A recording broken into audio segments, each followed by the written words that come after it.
Okay, welcome everybody. As people are starting to join us, you will be aware that this morning we're joined by Eamonn Boylan. Eamonn is the Chief Executive of the Greater Manchester Combined Authority. Prior to that, an illustrious career across various Manchester local authorities, including a stint as the Deputy Chief Executive of Manchester City Council and, of course, Chief Executive at Stockport. Good morning to you, Eamonn. Good morning, sir. How are we? Okay, thanks. And we were just chatting offline there, Eamonn, about our experiences of going back into the respective cities of Liverpool and Manchester, and reflecting that when we went in, we were expecting and hoping that it'd give us a bit of a boost. And I think it had the same impact on both of us. We felt a little depressed afterwards because they're very different places at the moment, aren't they? Well, obviously there'll be a bit of a change this week since Monday. Though, of course, you know, if you were a retailer, you must have thought that God doesn't love retail, given the weather that He's sent this week. But hopefully, there's a bit more life on the streets. But certainly, a number of weeks ago, when I went in, as I said to you before, you knew everything was closed. So, what was there to be surprised about? When you see just the concentration of inactivity, if you like. There was one heroic busker on Market Street. Who he thought he was playing to, I've got no idea. But he was carrying on regardless. So I went and gave him a fiver just for the good of his sanity. But other than that, absolutely dead. And I came away feeling thoroughly deflated. But hopefully, touch wood, we're seeing a bit of a revival of life this week, and hopefully more in the near future. And as we start to look to that future, Eamonn, I know that you and your colleagues at the Combined Authority have been busy trying to put together a recovery plan. And what we do know of Manchester through its recent history, that it's a very resilient place. It tends to have ideas and innovations that are a little bit ahead of the curve in terms of other places. So it'd just be interesting to know how you see us coming out of this as a city region. What are the key elements of that recovery plan that you're currently compiling? Well, I think one key message is that, as I keep reminding myself, the one thing I don't need in life is another strategy. Yeah, I've got plenty of them. I've got bookshelves full of them. And we think the Greater Manchester strategy and the local industrial strategy that we agreed and published last year with government actually are still the right things, the relevant things, set the right outcomes, set the right ambition in respect of the city region. The real trick then is to understand, so what do we need to do differently now in order to continue to move towards delivering some of those objectives, whether that's in terms of individual educational attainment for a young person, or how we support our leading edge sectors in advanced materials and health innovation and digital technology and such like. So we're trying to work through what the immediate future looks like, because one of the most difficult periods of time is the one that we're facing right now. It's the move out of lockdown, the economic shock that's not going to create, it already has created. But that will continue, and then we need to move into a period where we'll have to accommodate the virus, and we're just calling it a period of living with COVID, to be perfectly honest, which we think is probably going to be about 12 months. While we're adapting, while we're dealing with the implications of whatever social distancing rules happen to apply that given week. Watch this space, as the Prime Minister's wanted to tell us. Thinking, okay, very, very precise guidance there, PM. But then also looking at how we can work with the LEP and with business organisations, with our individual businesses, our institutions, the universities, etc. Pretty much as we have done in the past, but recognising that all of them are starting from a very, very different position. And it will take significant amounts of time to recover some of those positions. But the way in which we're approaching it in our dialogue with government is pretty much as we have always done. When we are going to be making the case for more investment from the public purse, of course we are. But it's really, really important as well that we're creative about how we persuade government to give us the flexibility to deploy the resources that are already in the system better in the light of the situations that we now face. Just a simple example. Work to support individuals trying to get back into the labour market, work to try and support businesses whose business models have been severely disrupted.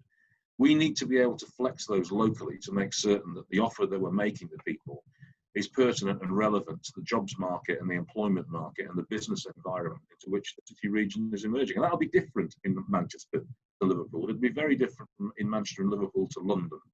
And therefore, we've got to have the flexibility to be able to use programmes that are already out there, working with the likes of DWP and the Department for Education, but doing things differently to enable us to actually address the real barriers to people moving into what will be a very different labour market. We know that opportunities will arise, but they may be very, very different from the ones that people have been used to and the occupations that people have been used to. And so, you know, there's a lot for us to do. And one thing I would say that is important, and the Mayor is very focused on this, is while the virus itself has had a disproportionate impact on elderly people, is the thing that is most likely to influence morbidity is age. Some of the economic impacts of the crisis actually will impact on our younger people.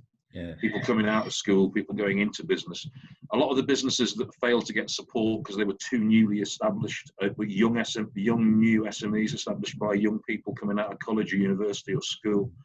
And so there's an awful lot of work for us to do to try and make sure that we're putting in place some safety nets for those young people to enable them to get back into the labour market and get back in quickly. Because, you know, don't get too melodramatic over it, but, you know, people are starting to talk about a lost generation as a result of all of this, and I think that's overstating it, to be honest. But there's a big job of work for us to do to make certain that our younger people can reach their attainment and realise that. And when you look at the situation that we're facing now, Eamonn, of course, we've been through some economic shocks over the decades, the 90s, and of course, the financial crash of 2008. But you and I are old enough to remember the 80s, and it feels a bit more like the 80s to me. And I don't think we reacted at that time, in that particular decade, effectively enough to stop a lost generation from emerging. And, you know, I will still argue that we see some of the damage that was done during that period today. So some of the points that you've raised there, particularly around young people, do chime. And equally, I think you've made a great point. It's not always about new money. It's about using existing money more effectively. And we can do that far better at that local level, can't we? I believe so. I mean, one of the things that the pandemic has demonstrated, it's something that we already knew, is that the one thing you can't do is deliver genuine local impact from a national level. Yes. All you need to do is look at the work that was done to provide support to those known as the shielded cohort, those particularly vulnerable people. Yeah. And it was a little bit like sort of trying to bomb a community from a mile up in the air. There was no precision about where things were going. A lot of people got missed out. Local authorities were working from day one to make sure that genuinely vulnerable people were being picked up and recognised that weren't being recognised nationally. Not to say that people at the national level were not doing things in very, very good faith. They were doing their level best, but it's just the wrong way to organise things. And so, you know, the more that we've managed to exert local control and influence over the delivery of those sorts of services at a very, very mundane level, the better it's been, the more sustainable the situation has been for our citizens. And more people are getting fed than was the case. And so we had to intervene from a local level to persuade government to change things like the access to business grants scheme. So as you're probably aware, at the start of that, if you ran a business out of a shared premise and didn't have a direct business rate bill to pay, then you were just automatically excluded from any assistance at all, which is madness. When you think about sort of an awful lot of our, you know, emergent creative businesses in shared spaces in our cities. I mean, it was just a huge, huge gap. Thankfully, in fairness to government, they listened. It took a while, but they listened. And we got to a place where we could actually start to provide some support to those people. But that was local influencing up. And I just think that's, you know, it's been a real illustration of the power of trying to integrate locally. Because if you're trying to address things like schools and kids in schools and transporting kids to schools, and then dealing with vulnerable elderly, and then dealing with the medical emergency, and then dealing with people in care homes and all the rest of it. You can deal with it on a segmented silo basis, which is what government does, because that's how it's organised, or you can deal with it in a place. And then you can tie things together, you can link things together, and that's what good local intervention can do. So, sorry, on a bit of a rant about local control at the moment. No, I think it's really important, and it's one of the arguments that we've certainly been putting forward in the various discussions that we're having. And of course, Greater Manchester is in the unique position in that during the discussions for the original Valmont Deal, you guys actually took what I thought at the time was a very brave decision, Eamonn, of responsibility for health and social care. And I just wondered what the experience of that has been like in comparison to other places, if you know what the comparison is like. But just on a day-to-day operational basis, whether you've felt that that's made a real difference, a positive difference to you guys in Greater Manchester. Whenever you say brave, I'm always reminded of that wonderful scene from Yes Minister years ago. That would be a brave thing to do. Minister, what? I think it was brave, it was bold, and a lot of people across the country, my colleagues, still look at us and think, why on earth did you do that? Our view was, if you're looking at indicators of deprivation and inequality, the fact that people are dying 13 years earlier in one district, having been born on the same day as somebody else in a different district, just 2 postcodes away, then you've got to deal with health inequality. You can't do anything else. In terms of where it's got us to during the pandemic, I think it stood us in really, really good stead, to be honest, because what we've managed to do is really manage and maintain an integrated health and care system. I think probably better than almost anywhere else. And I'm not making false claims, but just to give you a straightforward example. Very early on in the crisis, it became clear, and I don't think I'm saying anything controversial here, that government were prioritising hospitals for their supply of protective equipment, PPE, and the pandemic stock.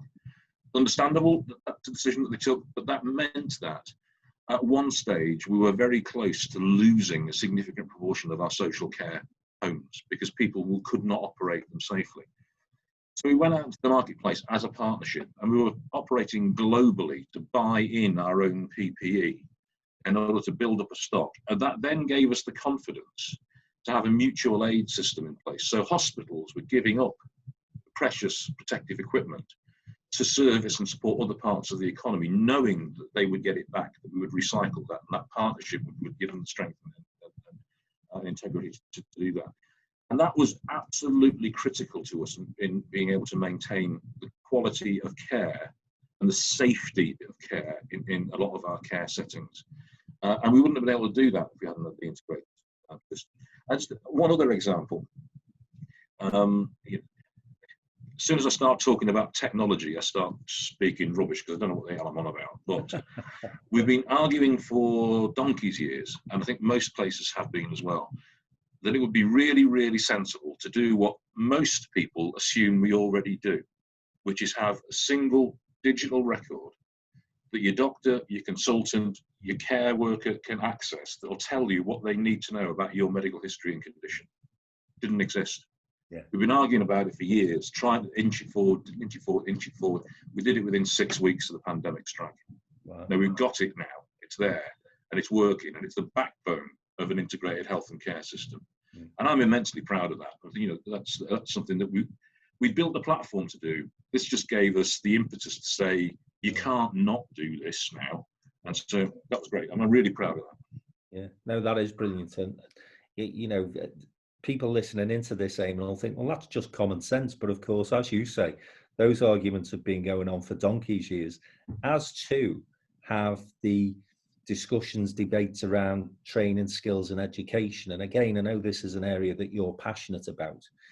And if we're not going to be able to press a reset button on that whole gamut of activity that's going to be required now, then we're never going to be able to.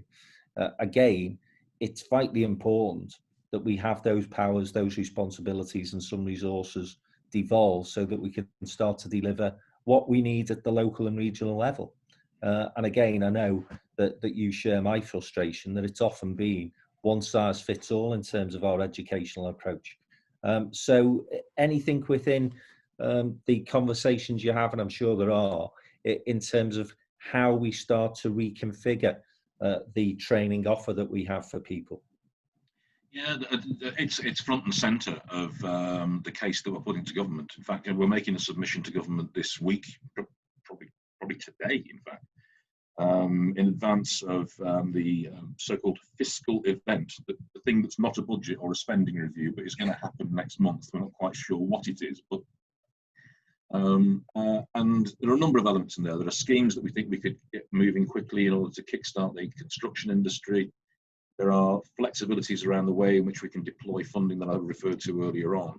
But there are also some early labour market, to use the term loosely, interventions that we want to promote, particularly around skills and training, to try and make certain that we're getting the relevant input in to support people moving into a new economy. And we want to go beyond that, and we are pushing to go beyond that to try and make certain that we've got the ability locally to deliver on the ambition to create parity of esteem between vocational and academic education. We know that we've gone down a narrow academic route nationally where everyone is funneled towards university. If you don't go to university, it's sort of failure, even though being at university is actually the wrong outcome for an awful lot of our young people. And we've just lost sight on the quality of vocational training, and we've seen that in the way in which the apprentice program has started and blossomed and stuttered and stopped. And we need to really build on that vocational work-related education and training offer to make certain that it's relevant to people, it's got quality, and it's delivering the outcomes that both people seeking employment and looking to develop their careers and the employers themselves are looking for. And again, some of that you can do nationally. But the evidence has been that it just isn't happening in that way. And I think we still have that one-size-fits-all approach towards curriculum design that we think is fundamentally wrong. And Andy Burnham's making these points, Steve Rotherham's making these points, and Jarvis from Sheffield is making these points. Andy Street, in fairness to him, in Birmingham, is making exactly the same point. And so I'm hopeful that the mayors working in concert will be able to exert influence over government that up to now we might have struggled a bit with on those fronts. Because I've said in jest before, there are parts of certain departments, including education, where I think they missed the class where the meaning of the word devolution was taught. So it's been a bit of an uphill battle, shall we say? But I'm hopeful that we're getting into a better place. Yeah, and you've mentioned young people that obviously will be hugely impacted through this crisis, Eamonn, but equally we're aware of the fact that there's going to be people who are older, cheeky, who've been who've been in secure, or what they would have thought was secure employment, who are now going to be finding themselves made redundant.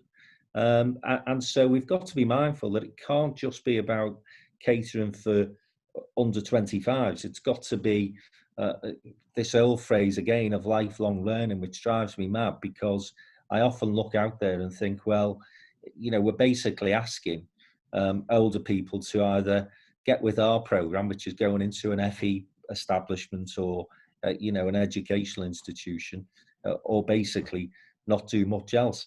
I think one of the things that we have found very positive during the last 11, 12 weeks or so is the fact that we can do this sort of stuff. And I'm aware of a number of people who've taken to doing modules of online training. So again, we can perhaps reconfigure how we look at delivering really good quality training programs to reskill people who, as I say, sadly will be coming out of work over the next few months. I think that's a really important point. I mean, you often hear people saying, "Oh, young people entering the job market now, they won't have a job for life. They might have 15 different jobs." Yeah. Well, it's not just young people coming into the labour market who might be facing that challenge. It's people who are in their mid-30s who are facing that challenge. As we know, that's not just about the gig economy and the 0 hours economy. It's just about the flexibility and the fact that we know that an awful lot of the jobs that will exist in 5 years' time don't exist now because of the speed at which digital technology and such like is moving ahead. So we've got to be able to reskill. We've got to, though, recognise the fact that there are still issues around digital exclusion. And that's not just, the archetypal thing that anyone over 50 doesn't know how to turn a computer on, which most young, my sons still believe is true. Yeah. But it is about the fact that we've got significant numbers of families in, cities like Salford that have got no access to internet, no access to equipment. So we need to start at the very bottom and make sure that we're actually equipping people with digital skills, digital literacy. And so some of the work that we're doing with the likes of Barclays and others to promote digital engagement, digital literacy, digital confidence is really, really important, because you're absolutely right. It then creates different opportunities for people to access learning in ways that they can manage and they can accommodate, that they have the appetite for, but otherwise that wouldn't happen. And we just need to make certain that we've got the quality of output. There's an awful lot of stuff on the internet, some of which is absolutely brilliant, top class stuff, some of which is less great. So how do we help people to navigate that with confidence, not only using the technology, but able to understand the quality of content as well? So I think there's a lot for us to do in that regard. I feel as though I'm going to tempt fate with my next point, but when you talk about technology and people being able to utilise that, the other thing, of course, that's hugely important is the infrastructure. And Greater Manchester is a big old place, and I'm sure that that connectivity quality is different in places that are perhaps further out from city centres and town centres. And so again, I've always felt that we've been playing catch up with investments. And of course, this whole nonsensical debate around 5G hasn't helped, with people going around blowing up bloody substations and so on. But that again, Eamonn, I would suggest is something that we really do need as a country to get our act together on now. Yeah, we do. And we need to up our ambition as well. At the moment, we've got a stated national ambition of, in 5 years' time, being sort of half as good as Singapore was a decade ago. Well, hang on a minute. On what planet does that make sense? So I think you're absolutely right. And one of our top line projects that we shovel ready projects that we're promoting to government is a significant extension of our full fibre programme that we've currently got underway across GM. And which we believe we can extend to try and give much greater coverage, much greater access to full fibre gigabit connectivity right the way across the city region. But we're having to stitch it together through all sorts of different routes. I mean, we had a programme which we completed about 2 years ago to put digital broadband into a number of our communities. We had to use the European Union Rural Programme to do it. So it came as a bit of a shock to people in Rochdale to find out they were in a rural area. But hey, we could get away with it, so we bloody well did. But we're now embarking on another programme, and we believe with relatively modest investment, in the grand scheme of things, that we could go much further, much faster. And unless we do, our individuals and our businesses are going to be profoundly handicapped in terms of their ability to compete in an increasingly internationally competitive marketplace for all sorts of skills, services, products. So we are working hard on that. But Sir Richard Leese would still describe it as snail mail rather than his ambition for 10 gigabit connectivity. But it's a step in the right direction. But we need to up our ambition nationally and locally. We need to up our ambition around all of this. Yeah, and as I say, these are some of the things hopefully the government will be listening a bit more intently to, given the experience we've had over the last few months. And of course, connectivity, Eamonn, has been something that's dominated the debate around devolved governments over the past 3 years. It's almost felt at times that the whole of the Northern Powerhouse agenda was taken up by transport. Now, I know that's not been the case, but nonetheless, it has been a preeminent topic of discussion. And of course, we are seeking some big numbers in terms of investment to improve our transport infrastructure. I want to talk about this in two phases, though. I want to look at the regional and therefore national connectivity that we hope will come from Northern Powerhouse Rail and HS2, and we'll come to that in a moment. But equally, people are now starting to rethink how we get about cities, and we mobilise our communities a bit more environmentally, I suppose, friendlier than we have in the past. Now, I know again, Chris Boardman's done an awful lot of work in Greater Manchester prior to the virus in terms of cycling being a big thing, and Andy Burnham's a big promoter of it. What are we seeing coming out of policy at this moment in time, Eamonn, that may be a bit different as we reflect on the experiences of the last 3 months? Well, as you said, we've been putting a lot, in relative terms, a lot into what we call our active travel agenda, fundamentally for supporting cycling and walking. And you referenced the work that Chris Boardman has been leading on, which has not only been about delivering programs, but also about determining standards to make certain that segregation of spaces and pedestrian and cycling safety and allocation of road space is thought through in a thorough way, and that we're avoiding things like a totally safe cycle lane that then arrives at a totally lethal roundabout because we haven't thought about how people can get across it in the right ways. So that work's going on and continuing, and we're committing 2/3 of our available capital transport resources on cycling and walking. The remainder's going on extension of the tram fleet on Metrolink. But over the last couple of months, the move has been very much towards how can we put in place arrangements very quickly that can enable people to have greater confidence in moving around, either through walking or cycling. And until it started raining again, we'd seen a significant increase in the number of people cycling. I have to say that increase has disappeared since the heavens opened, but it will come back. And so we've got a bid into government at the moment for about 22 million quid to put in temporary measures to promote cycle lanes. So my advice to anybody listening is if you're looking to invest in anything, find a manufacturer of traffic cones, because there's going to be an awful lot of demand for them, not only from Highways England, but from everybody else to try and put in place temporary cycle lanes in the very near future. And each of the 10 districts have got plans that we're trying to join up to put in place commuter pathways, but also to try and improve the ability of people to do last mile by cycling and walking. And I think, I'm not entirely certain, but I think we're about to start a trial of e-scooters as soon as they're legal, to see if they can help to move us forward, as well as launching a tender for the first phase of a large-scale bike hire scheme that will start in Manchester, Salford, Trafford, and then extend out across the 10, provided we can make it commercially viable to do that. So a lot of ambition around all that. But I would say it is as much about, and again, some politicians here would say this if I didn't, it's not just about cycling, because a lot of people cycle.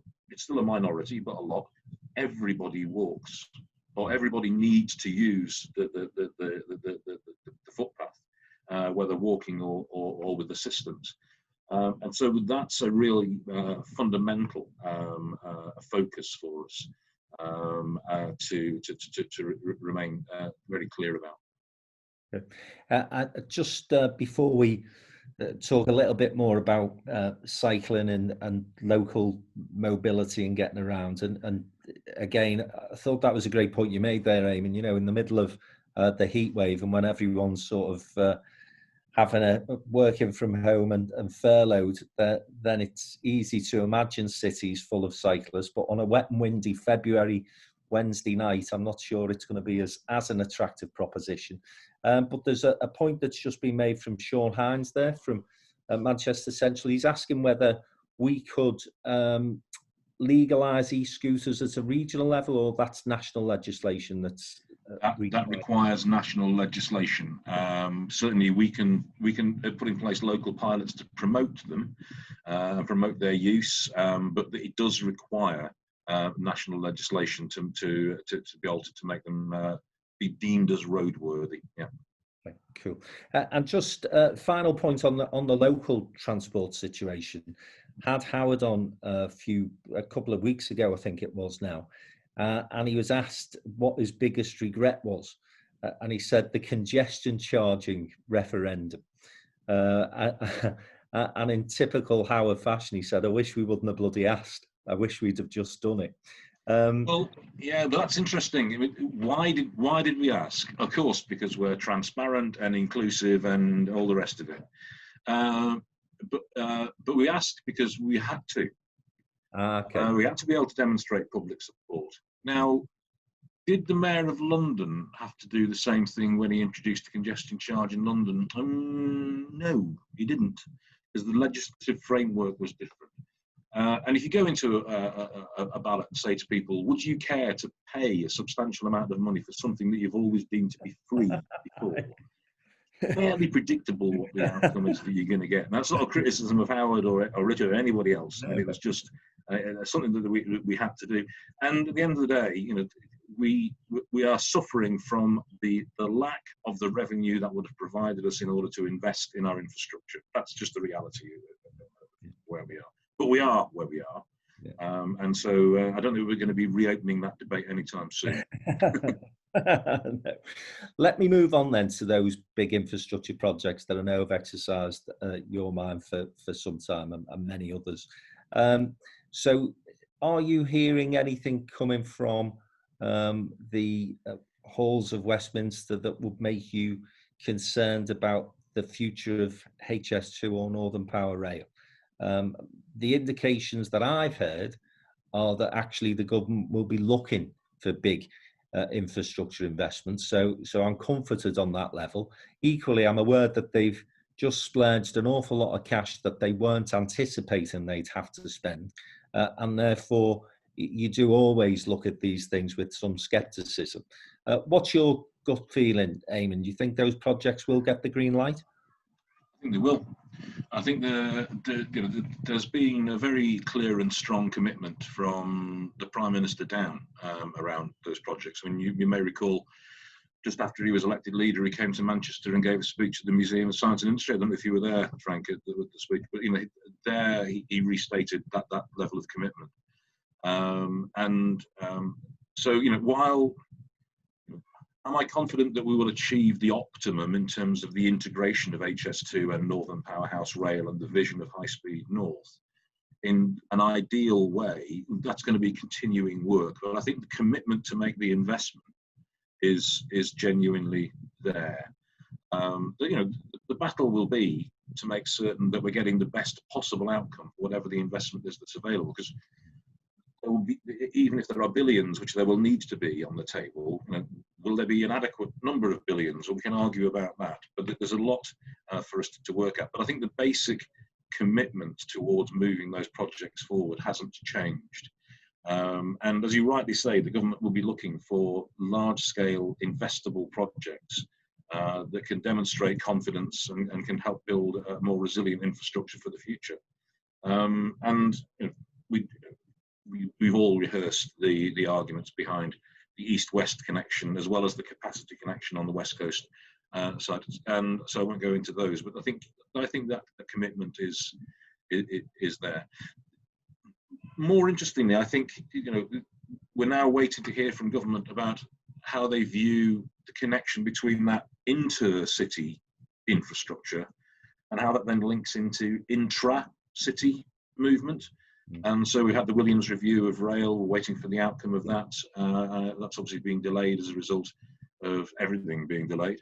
That's going to be important for us to understand how we can effectively integrate bus, tram, train alongside any active travel measures that we're trying to put in place, and start to move towards giving people what everyone legitimately aspires to, which is a proper, integrated and affordable network to enable people to move around. And we're still a long way from that, if truth be told. Yeah. Now, Eamonn, we can look right across the business community, and every single sector, of course, has taken a hit.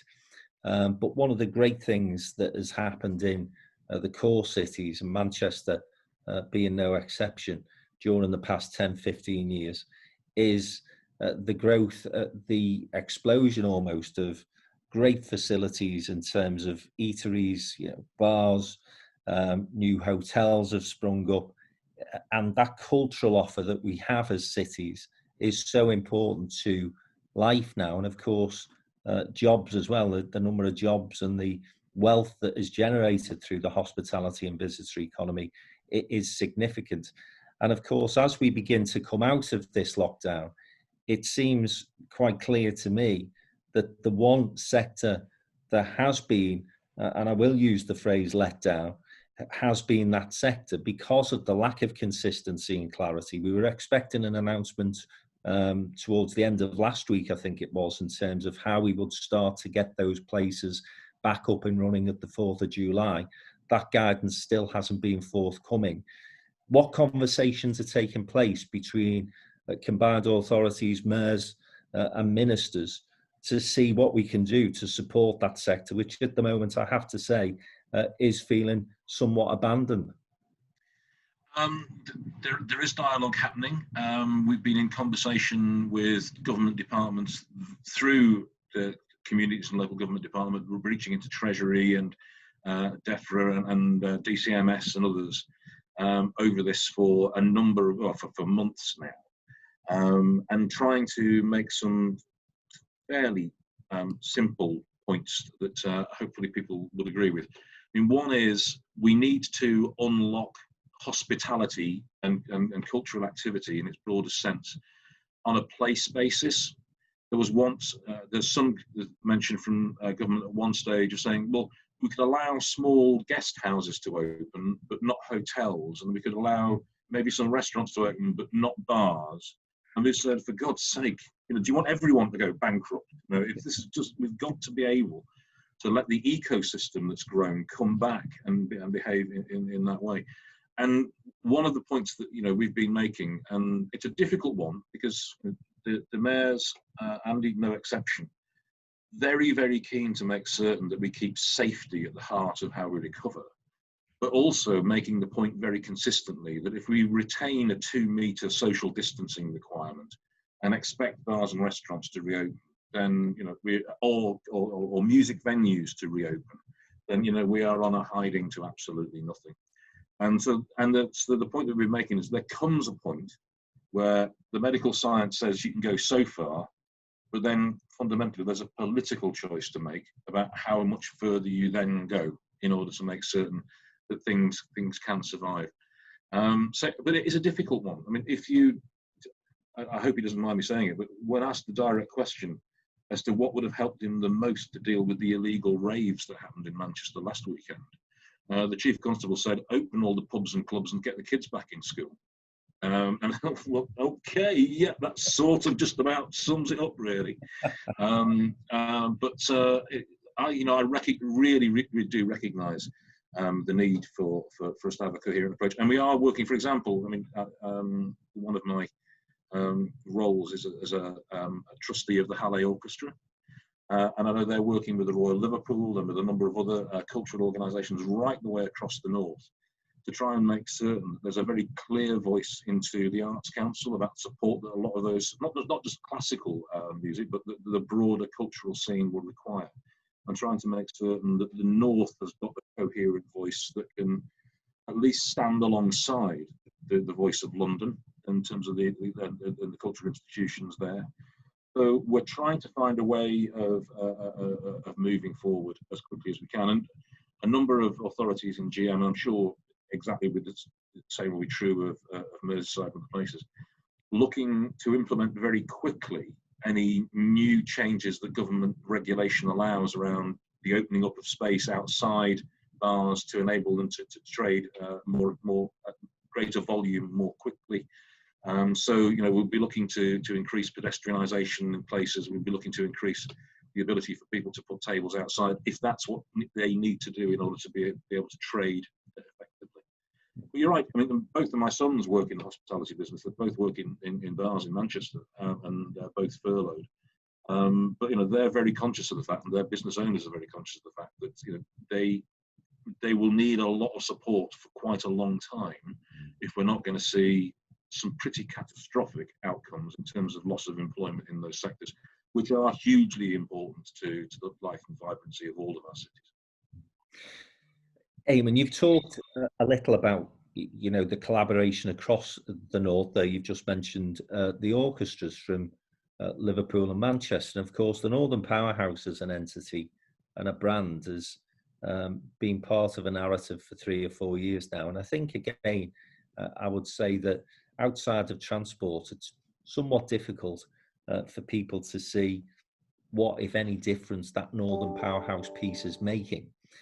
So given the fact that we're now on the verge of finally having a West Yorkshire combined authority, so that's going to come into play. Then you've got the Sheffield piece as well. Do you think that we may now be able to get to a position where we have a more formal Northern Powerhouse partnership moving forward, where people do start to put pressure on government?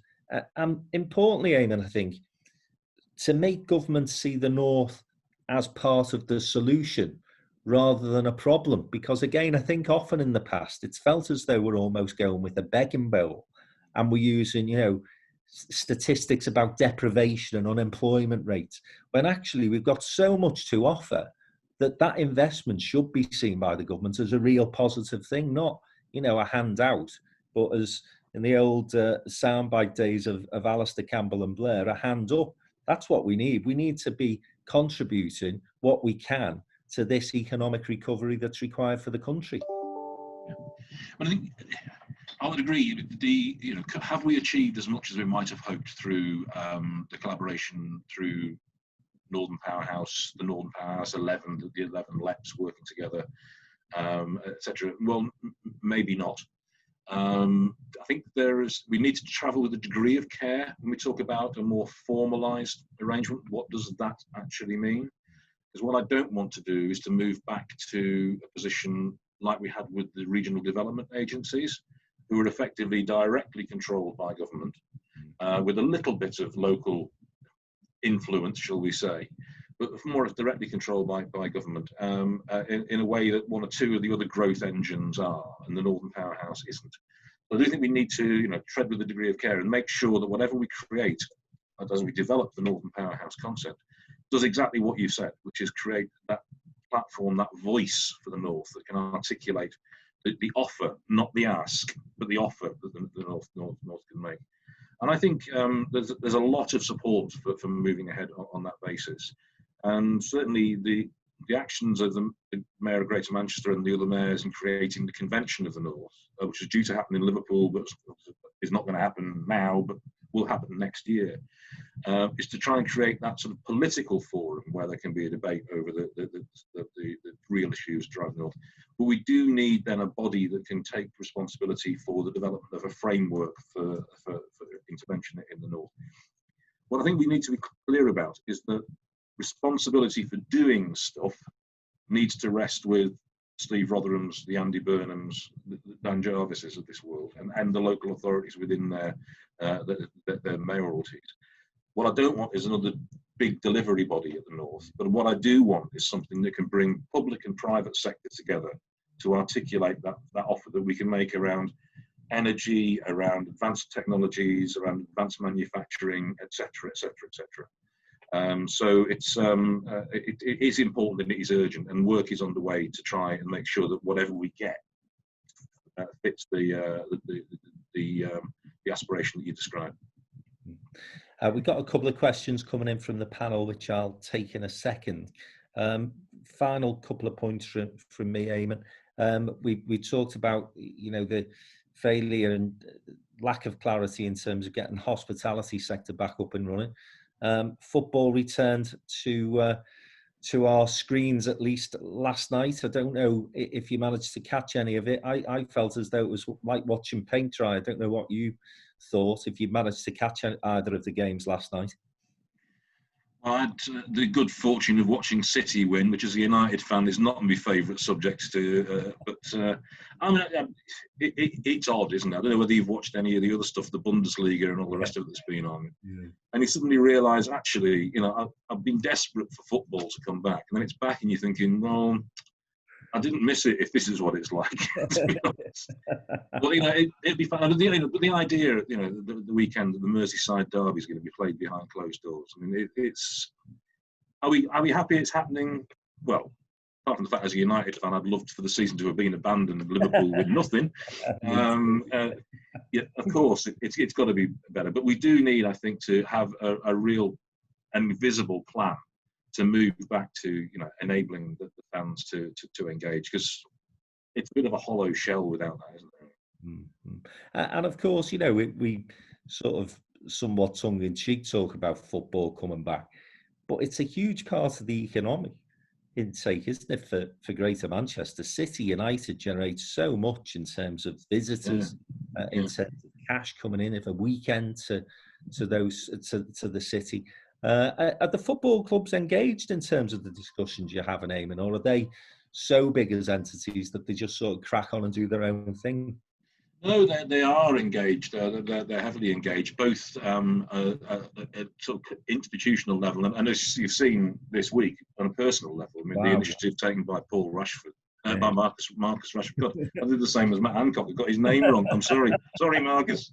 But that's been outstanding. But the clubs have been very, very much engaged in work, and we're working with them to make sure that their charitable trusts are working with schools who are looking to put in place camps during the summer to try and re-engage kids in advance of September, to make sure they haven't been disconnected from school for 6 months, which is what will happen for a lot of them if they don't go back till September. So there is a lot happening. I mean, clearly, they're feeling the financial pain. Well, as their sponsors, and not a good time for Etihad in the aviation sector, as you're well aware. But I heard a statistic the other day saying we're probably going to lose as many jobs in aviation as a result of this as we lost in the entire mining industry. Which is, if that's the case, and it just shows you the scale of it all. Yeah. But I have to pay credit to the clubs and to some of the other sports institutions in Greater Manchester who've played their part and continuing to play their part in trying to support and inspire and engage, particularly young people. Yeah. Right, Eamonn, as I say, just a couple of questions that are starting to come in from our audience. So Alan is asking, we've talked about congestion. What are the views on messaging to move to car as opposed to public transport, and the urgency for a clear path to reduction in social distancing on public transport, and then elimination, given wearing masks? I think that is. I think what Alan's suggesting is that whereas we've been arguing for people to get out of the cars, we may be saying to them, use your vehicles, because we've got to keep our public transport clear for the social distancing measures that have been introduced. Yeah, I mean, one of my other day jobs is running transport for Greater Manchester, and so sitting here and getting my teams to put out a message, basically saying to people, don't use public transport, leave it to those people who absolutely have to use it and have got no choice. Because I've got trams at the moment. I've got a capacity of 220. I can carry 22 people on them at socially distant, at 2 meters social distance. So we're operating at 10% capacity. It's a bit like the analogy that we used around hospitality. How do I incur 100% of my operating costs on 10% of my revenue? It doesn't seem to make any sense all of a sudden. So I agree entirely with the point that we need to have a route map to get back to giving people confidence that they can use public transport. And what we're seeing is a bit of an uptick as a result of retail reopening. I think we've seen something like a 35% increase on Metrolink use in a week, but that's basically means it's gone from 7% to 10% of what it used to be. So there is a real need for us to continue the debate about social distancing. One thing I am pleased about, I have to say, is that we're observing it on a daily basis. The level of compliance of people with wearing face coverings on public transport in Greater Manchester has been, 3 days in, has been really, really good. We've got sort of 70, 85% of people actually being compliant. And that's, I think, a good start. And as we move into a relaxation of social distancing, which is, I think we're all just anticipating will happen sooner rather than later, then that will start to move us in the right direction.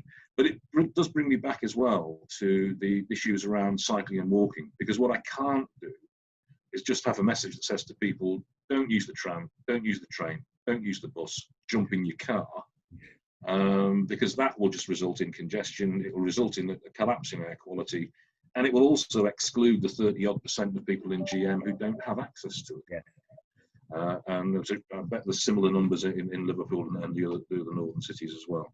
So, the point is well made. We've got to find a way of pushing back into a more sustainable use of public transport, and that needs to happen quickly, unless we're prepared to just carry on pumping public money into loss-making services in perpetuity, which I don't think anyone's really that interested in.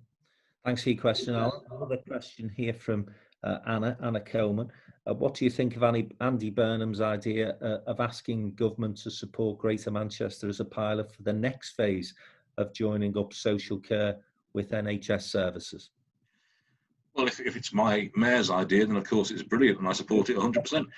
No, in seriousness, I mean, we have been saying for a long time that we think we've built a platform in GM that could enable us to move on and achieve the stated ambition of parity of esteem between health and social care. Because one thing the pandemic has really, really shown is that, without getting overly critical of anybody, the national perspective was entirely on the health service and the care service. One of my colleagues says the last thing you want to be is after the word "and" the title of a government department. So the Department for Health and Social Care. You don't want to be there. It's just the wrong place to be. So I think an integrated system is within our grasp. And one thing to say about the impact of the pandemic, I mean, a lot of people are worried, quite rightly so, that we've got a backlog building up out there of people who really should have come forward to seek medical advice and haven't, because they were scared, they didn't want to get sent to hospital because you go there and you die and all of that sort of stuff. But what we're also seeing is our community-based health services in GM working in a very different way. So I've got GP practices now deployed into social care homes. So the care home is not doing what they've always done in the past. As soon as an elderly person coughs, they pick up the phone and ring 999 for an ambulance. So the number of people who are being treated more effectively in their homes or close to their homes, rather than being sucked into the acute care system, is really tangible. It's really, really visible and real. We've aspired to do that for years, and we've managed to do that in at great speed in extremis. And I think that's just an example of the direction of travel that we want to move in, because an integrated system that we aspire to is much more focused on health, well-being and prevention of illness, rather than the traditional NHS model. And it's not being critical of them, it's just a reality. It's been focused very much on how you deal with somebody once they've failed, once their health has failed.